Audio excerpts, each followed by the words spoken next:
First of all, congratulations, you look great. Thank you, sir. Trey said that they saw you throwing a little bit the other day. Have you been doing that, and how, what's it feel like? Well, that was like my first day really getting out there. Trying to move around just a little bit. So, yeah, man, I feel good. My body feels good. I'm happy to be back.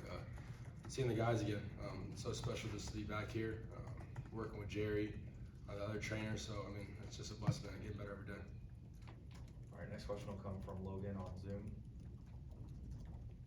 Hey, Jordan, hope you're doing good. Just throughout this whole process, have there been any teams that have been in contact with you the most? Yeah, I've talked to a few teams. Meet with the Jets in a couple weeks. Met with the Raiders the other day. So yeah, there's been a couple teams I spoke to. But yeah, man, I'm just trying to take it all in. It's just a blessing to be in this position, so I'm so grateful. Your next question will come from Jordan, third row on your left. Hey Jordan, kind of following up on that, can you just talk about your combine experience, the interviews, and kind of what that all was like? Yeah, it was a blessing. It was long for sure. It's a long week, a lot of talking. You're living out your dream. That's what I dreamed of, is going to the combine. So every day I woke up and got to put that gear on. I felt like a little kid again. So I was just blessed. Being around 11 other guys on our team was also a blessing for sure. Just seeing the smiles on their faces, living out their dreams. So yeah, man, it was an honor to be just invited there, so is there.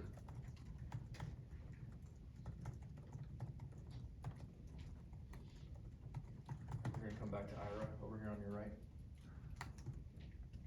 I know you said during the combine that you hope to be back by, I think, like May or June. I think what you said, is that what they originally told you, or what did they originally tell you? Or did they give you a time frame when it first happened? Honestly, I told them I didn't really want a time frame. I wanted to just take it day by day, push myself every single day just to get better. So, yeah, man, they didn't really give me a time frame until really recently.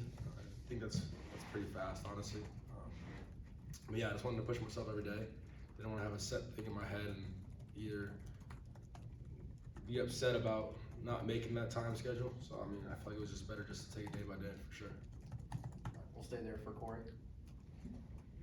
Obviously, with not being able to do what you can do physically, the mental side, I guess, when you're talking to these teams, comes out more because that's what you can show them. How much does it help? I don't want to say your cause, but I am going to say your cause about getting drafted. That it's not like you ran for 1,000 yards last year. You beat a lot of teams with your mind more, or beat defenses more with how you read than you just the physical. So, are you talking to them about that? Do you sit down or will you sit down and, I don't know, break down film and show them how you read the game? Yeah, we watch a lot of film. Either go back and watch games from the past and I wonder what I did there, want to see protections and stuff like that, going through coverages. So yeah, I try to show them as much as I know. Coach Arvell helped me a lot. Throughout my years here, protection is the main thing. I've learned that throughout my career. Early on I was getting hit a lot, and Arvell, he came in and just, that was what we focused on first, and I think that was the most important thing because it's important in the NFL too. You have to protect yourself first, or the play's not going to happen. So, yeah, it's just an opportunity just to show my knowledge. Yeah, man, for sure.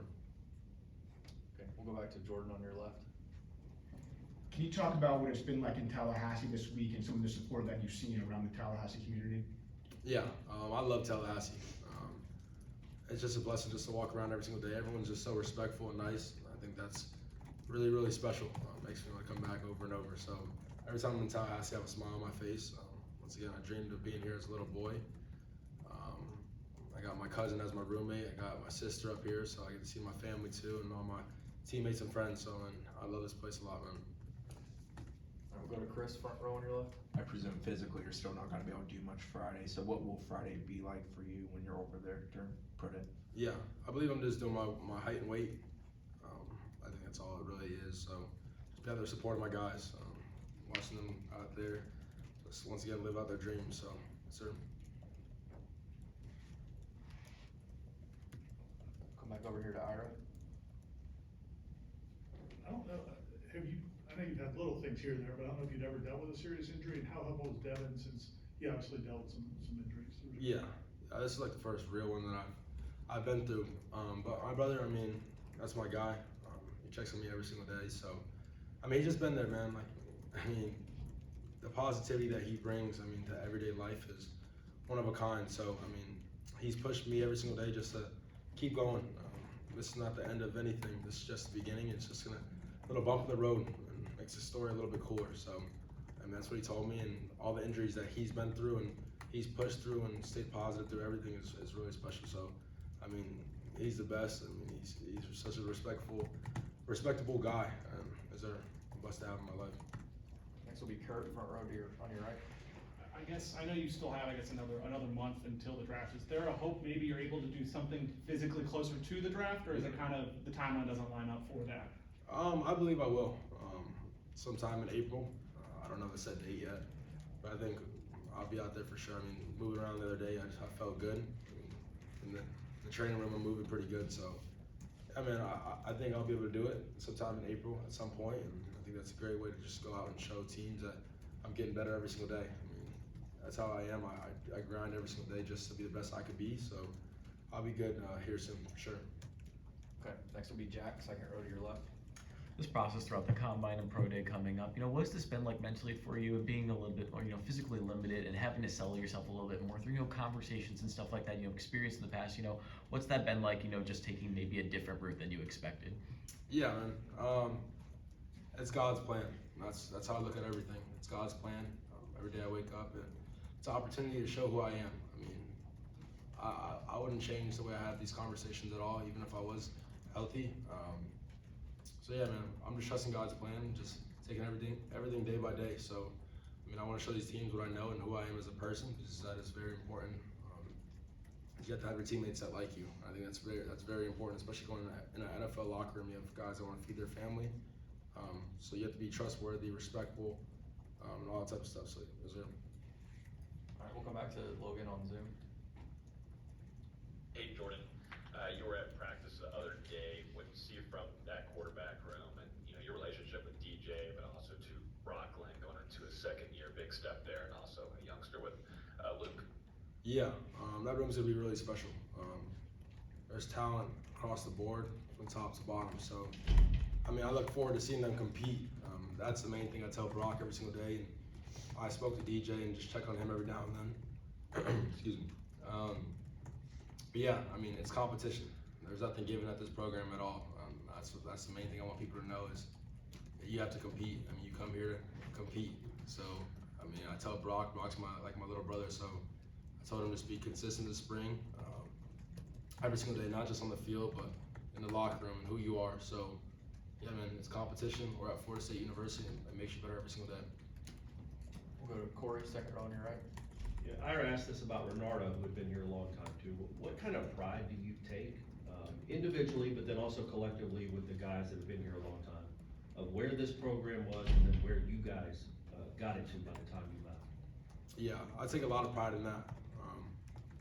At the end of the day, yeah, I played football for Florida State, but I'm a fan of Florida State football ever since a little boy. So those years that were rough. I mean, I used to watch and get upset just like everybody else. So coming here and having the opportunity to change the program around and grow a brotherhood with a bunch of guys that, I mean, I'll have forever. These bonds I would have forever. I mean, it's second to none. It's so special. I mean, I looked at it every single day. I looked at myself in the mirror and told myself that I'm gonna change this program around before I leave here. And I mean, man, we did that, and I'm so grateful for my teammates and all those guys and my coaches that just helped along the way. The training staff, media staff, everybody that helped along the way. It was great, man. Stay there for Ira. I'm not gonna ask you about the snub because you made your feelings known. Just what was it like watching the way the guys rallied around each other in the swamp and then the ACC championship game and get those wins without you? Yeah, I mean, it's just about the brotherhood, man. That's all it is. I mean, that's what I put my finger on every single time is the love we have for each other in the locker room. It was so special. I mean, I've been here for a lot of years, and this year was like no other. But it starts from the top. Coach Sorbell and that coaching staff, they show us the way with the brotherhood and stuff. So, I mean, that's all it is. We love each other and we just grind. Sorry, the pollen's killing me.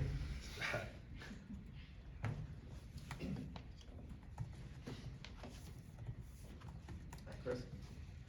Reflect reflecting on your time here, first day you met Coach Norvell, what was your first thought? And then what was it like kind of watching the program evolve with him? And obviously you were kind of driving the car too.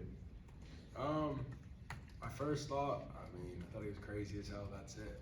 That's definitely the first thought I had. But just watching how he coaches us and loves us was something so special. The leader that he is, not just on the field, but off the field, and for his family, the father he is and the husband he is to his wife is really special to see, and the love he has for just everyone around this town. He's so humble, and man, I mean, he really changed my life. He showed me a lot when it comes to not only football, but just how I treat people, how I do everything. So yeah, man, I'm so grateful. We crossed paths for sure. Anything else? All right, well, thank you, Jordan. Awesome. Thank you guys. Thank you.